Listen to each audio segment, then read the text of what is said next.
Hello all welcome back to Yashaswini Vamshika cooking and tips అన్న first టిప్ని అయితే చూసేద్దామని ఇడ్లీ పాత్ర మనం ఇడ్లీ వేసుకున్నప్పుడు ఇడ్లీ పాత్ర ప్లేట్లంతా కూడా ఇడ్లీ అడుగును కొంచెం అయితే ఉండిపోతూ ఉంటుంది. దీన్ని మనం డైరెక్ట్గా కనుక స్క్రబ్బర్తో కనుక క్లీన్ చేసి మన స్క్రబ్బర్ అంతా కూడా ఆ ఇడ్లీ అంతా అంటుకుపోతూ ఉంటుంది. అలా జరగకుండా ఉండాలి.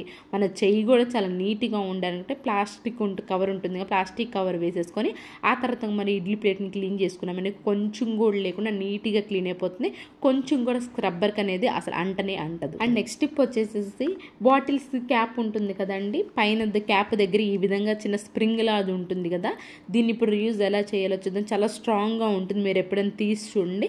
మనం ఇడ్లీ ప్యాకెట్స్ కానివ్వండి, ఇడ్లీ లేదంటారు ఏదైనా రవ్వ ప్యాకెట్స్ కానీ లేదంటే చిప్స్ కానివ్వండి తీసుకొచ్చుకున్నప్పుడు కొంచెం డబ్బాలో పోయి మళ్ళీ ప్యాకెట్స్లో మిగిలిపోతూ ఉంటుంది. అలా డైరెక్ట్గా కనుక పెట్టేసామంటే పురుగులు పట్టే ఛాన్స్ ఉంటుంది. కింద కూడా కొన్నిసార్లు ఒలికిపోతూ ఉంటుంది. అలా గట్టిగా టైట్గా పట్టి ఉండాలి అంటే ఈ బాటిల్ క్యాప్ని కనుక పెట్టేసాము చూడండి ఎంత స్ట్రాంగ్, ఎంత విదిలించినా కూడా వదలదు కదండి. ఎవరికైనా యూస్ఫుల్గా అనిపిస్తే మాత్రం ట్రై చేయండి. చాలా స్ట్రాంగ్ అయితే ఉంటుంది ఈ బాటిల్ క్యాప్ అనేది.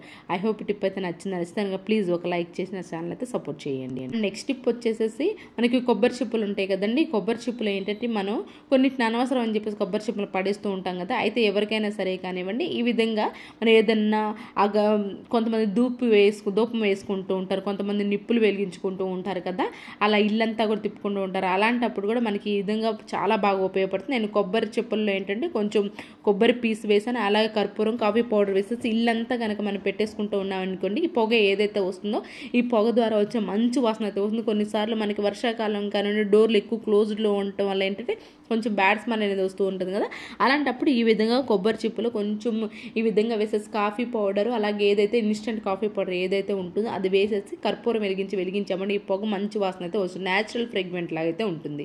నెక్స్ట్ టిప్ వచ్చేసేసి మనకి వేడి నీళ్ళు గ్యాస్ స్టవ్ మీద పెట్టేసుకున్నామే అనుకోండి, కొంచెం పని ఉంది అనుకోని ఆ కాగిపోయిన తర్వాత ఆఫ్ చేసామనుకో చల్లారిపోతూ ఉంటాయి కదా, అలా మనకి చల్లారకుండా ఉండాలంటే అల్యూమినియం ఫాయిల్ ఉంటుంది, దీన్ని కనుక ర్యాప్ చేసామనుకోండి ఈ విధంగా క్యాప్ లాగా పైన మనకి ఒక 1 అవర్ తర్వాత అయినా సరే కానీ వేడి నీళ్ళు అలాగే ఉండిపోతే ఎప్పుడైనా అర్జెంట్ పని ఉన్నప్పుడు ఈ విధంగా ట్రై చేయండి, ఎక్కువసేపు వేడిగా అయితే ఉంటుంది. అండ్ నెక్స్ట్ టిప్ వచ్చేసి ఏ కర్రీ అయినా టేస్టీగా చేసుకోవాలి అనుకున్నప్పుడు మనం ఏం చేస్తామండి, ఏ గ్రేవీ కర్రీలోనూ లేదా పులుసు కూరలోనూ కొంచెం వాటర్ అనేది పోస్తూ ఉంటాం కదా, అలా వాటర్ అనేది పోసేటప్పుడు ఏమవుతుంది అంటే మనం డైరెక్ట్గా చన్నీళ్ళు కనుక పోసేసాము అనుకోండి మనకి అసలు ఆ టేస్ట్ వేరుగా ఉంటుంది. అట్ ద సేమ్ టైం మళ్ళీ ఆ చన్నీళ్ళు కూరలో వేసుకున్న వాటిని ఉడకపెట్టడానికి చాలా టైం అయితే అవుతూ ఉంటుంది. ఇక నేను సింపుల్గా ఆలూ కర్రీని అయితే చేసి చూపిస్తున్నానండి.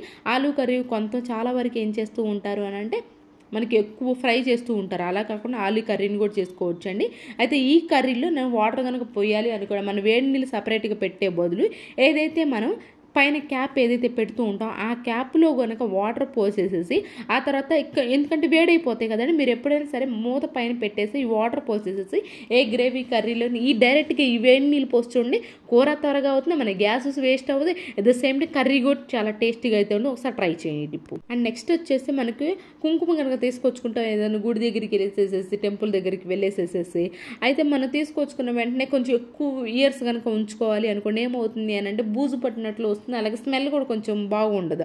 అలా మనకి ఎన్ని ఇయర్స్ అయినా కానివ్వండి బూజు పట్టకుండా ఉండాలి, అలాగే పెట్టుకున్న ప్రతిసారికి మంచి వాసన వస్తాయి. ఈ విధంగా మనకి కర్పూరం ఉంటుంది కదండి, లేదంటే అగరబత్తి అయినా కానివ్వండి, కర్పూరం కానీ అగరబత్తి కానివ్వండి, ఈ విధంగా వేసేసి మొత్తం కలిపేసేసామనుకోండి మనకి పెట్టుకున్న ప్రతిసారి మంచి వాసన వస్తుంది, బూజు పట్టకుండా అయితే ఉంటుంది. స్టిప్ వచ్చేసి అల్లం వెల్లుల్లి పేస్ట్ చేసుకోవాలనుకున్నప్పుడు కొంతమంది ఏం చేస్తూ ఉంటారు, మంత్లీకి సరిపడా అల్లం వెల్లుల్లి పేస్ట్ ఒకసారి చేసుకుంటారు, లేదు అంటారు కొంతమంది 10 రోజులకు ఒకసారి సరిపడి చేస్తూ ఉంటారు.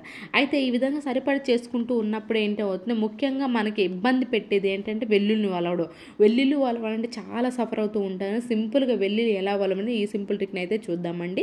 చాలా ఈజీ కూడా ఇదైతే. కొంతమంది ఏం చేస్తుంటారంటారు వేడి నీళ్ళు వేస్తూ ఉంటారు, ఇంకేస్ వేడి నీళ్ళు వేస్తే ఏమవుతుంది అని అంటే కొన్ని ఎక్కువ రోజులు నిల్వ ఉండదు అల్లం వెల్లుల్లి పేస్ట్ చేసుకున్నప్పుడు.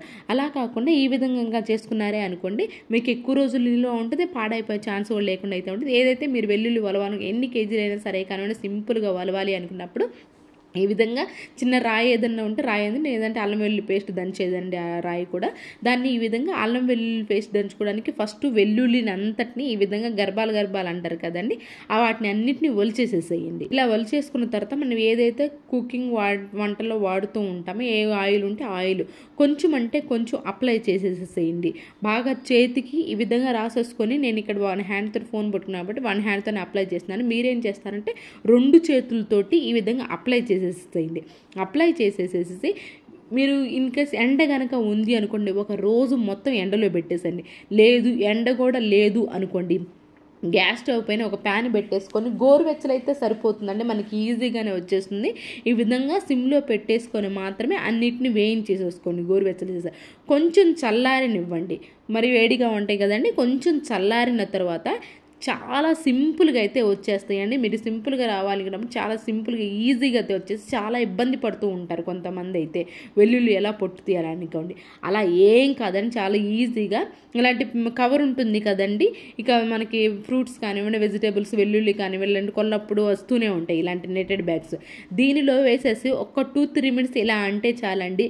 లేదు అది కూడా కష్టంగా ఉంది, ఇలాంటి బ్యాగ్ కూడా లేదు అనుకోండి, చాకు తీసుకొని ఏవైతే ఎడ్జులు ఉంటాయి కదండి, ఆ ఎడ్జులు కనుక తీసేస్తున్నాం, చాలా సింపుల్గా అయితే వచ్చేస్తున్నాయి. ఎందుకంటే ఆల్రెడీ మనం ఆయిల్ అప్లై చేసాము, అట్ ద సేమ్ టైం ఏంటంటే కొంచెం వేడి చేసాం కాబట్టి ఈజీగానే వచ్చేస్తే. ఈ సింపుల్ ట్రిక్ని అయితే ఒకసారి ట్రై చేయండి. ఎన్ని కేజీలు వెల్లుల్లినైనా సరే ఈజీగా అయితే తీసేసుకోవచ్చు. ఇవేనండి ఈరోజు టిప్స్ ట్రిక్స్. యూస్ఫుల్గా అనిపించి ఉంటే మాత్రం టిప్స్ అని ఒకసారి ట్రై చేయండి. ఏది మీకు బాగా నచ్చింది అనేది కమెంట్ బాక్స్లో కమెంట్ చేయండి, లైక్ చేయండి, షేర్ చేయండి, సబ్స్క్రైబ్ చేసుకోవడం మాత్రం అస్సలు మర్చిపోకండి. చూడండి ఎంత ఈజీగా వచ్చేస్తే. ఎవరికైనా యూస్ఫుల్గా అనిపిస్తే మాత్రం ఈ సింపుల్ ట్రిక్ని అయితే ఒకసారి ట్రై చేయండి. Thank you so much for your watching.